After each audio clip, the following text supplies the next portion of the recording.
एक वर्ष का अज्ञातवास ये भी पांडवों ने ही निकाला, लेकिन फिर भी पांडवों का राज्य नहीं लौटाया कौरवों ने। तो एक दिन भगवान शांति दूत बन करके गए। साहब कहां गए?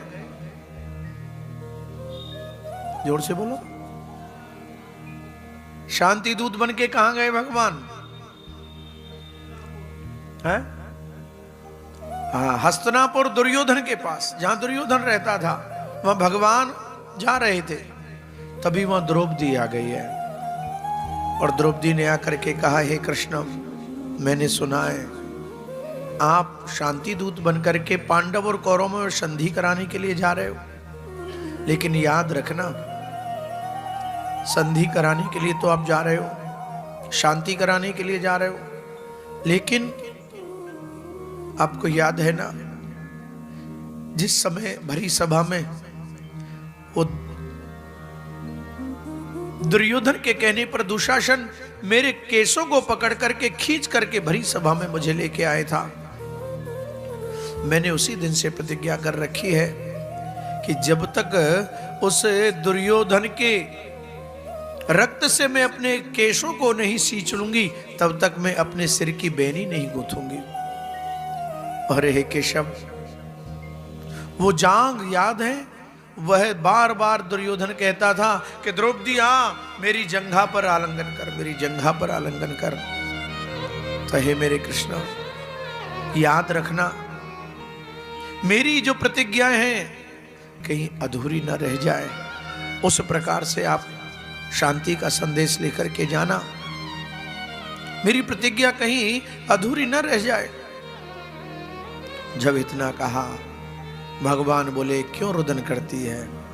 अरे रोना रोना मेरी प्यारी सखी कृष्णा।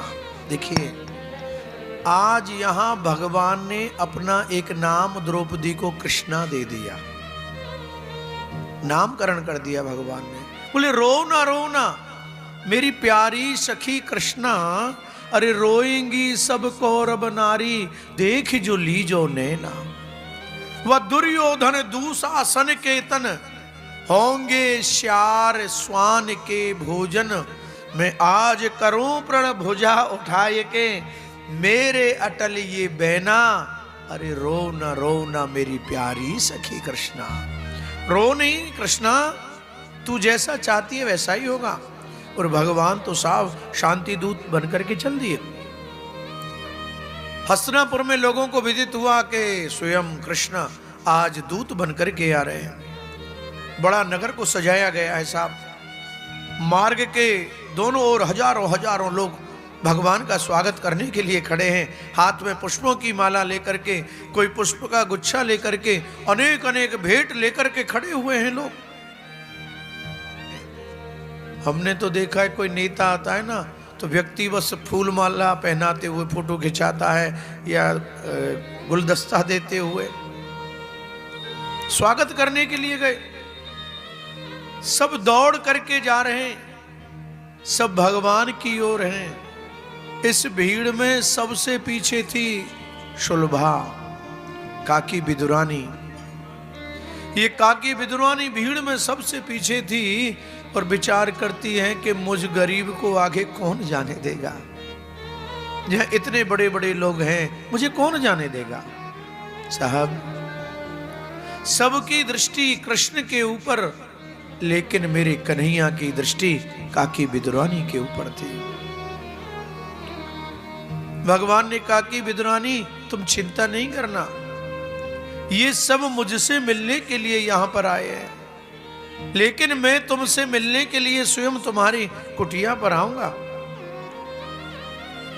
भगवान पहुंच गए दुर्योधन के यहां, और दुर्योधन के यहां जब पहुंचे तो भगवान ने दुर्योधन को समझाया है कि दुर्योधन ऐसा करो कि थोड़ा इनको दे दो पांडवों को।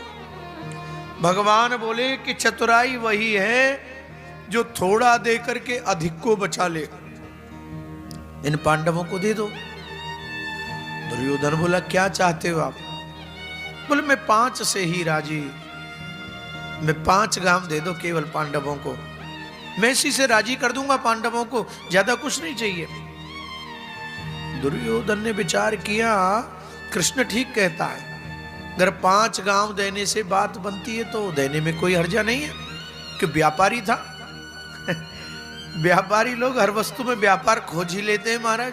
बोले 5 दे करके सब बच रहा है तो ठीक है। दुर्योधन ने कहा ठीक है, मुझे स्वीकार है। भगवान बोले लेकिन नहीं, तुम भैया रंग पलटाओ, रंग पलटा। कई लोग अपनी बात को कह के पलट जाते हैं। बोले पहले पक्की लिखा पढ़ी हो जाए। बोले ठीक है। तो यहां पर एक लिखा पढ़ी करने के लिए पक्की लिखा पढ़ी हो जाए, शाही की दबात मंगाई।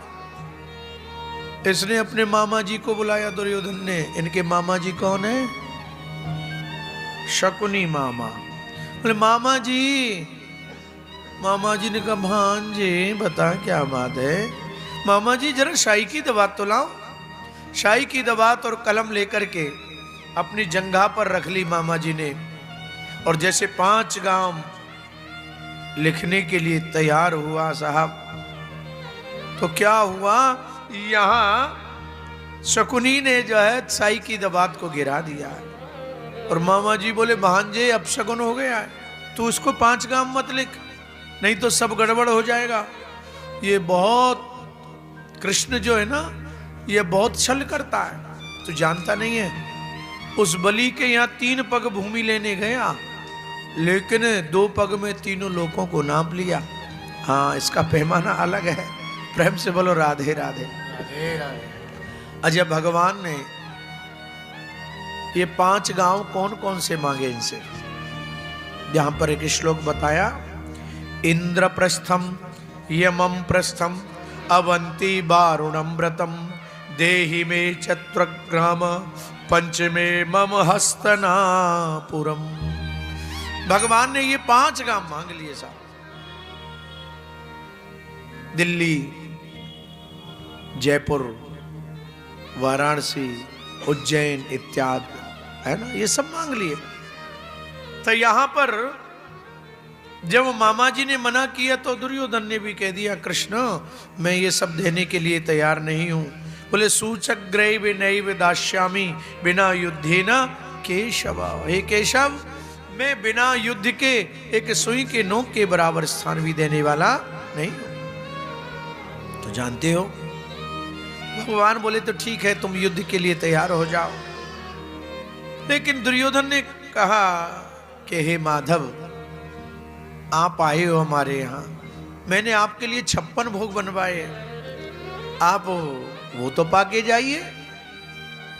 भगवान बोले ना, मुझे भूख नहीं है, इच्छा नहीं है। तो सूरदास जी कहते भैया कि द्वैविध भोजन कीजय राजा, विपद पड़े या प्रीत, अरे तेरे प्रीत ना मोहे आपदा, यही बड़ी विपरीत। ये ऊंचे मंदिर कौन काम के, जहां कंचन कलश लगाए, भक्ति भवन में मैं जो बसत हूं, यद्यपि तृण समझाए। अंतर्यामी नाम हमारो, मैं हूं अंतर की जानो, यद्यपि सूर भक्त वत्सल हो, मैं भक्त के हाथ भिकानो। भगवान कहते हैं कि कोई व्यक्ति किसी के यहां भोजन 2 अवस्था में करता है साहब।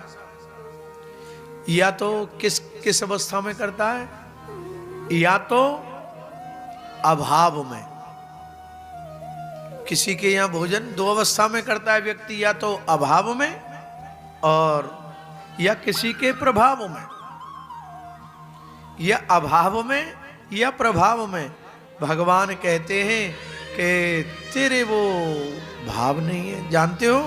तो किसी के यहाँ जो व्यक्ति भोजन करता है या तो अभाव में या किसी के प्रभाव में, लेकिन मैं ना तो किसी के, ना तो मुझे कोई अभाव है, न तेरा कोई प्रभाव है, मैं तो केवल भाव में ही किसी के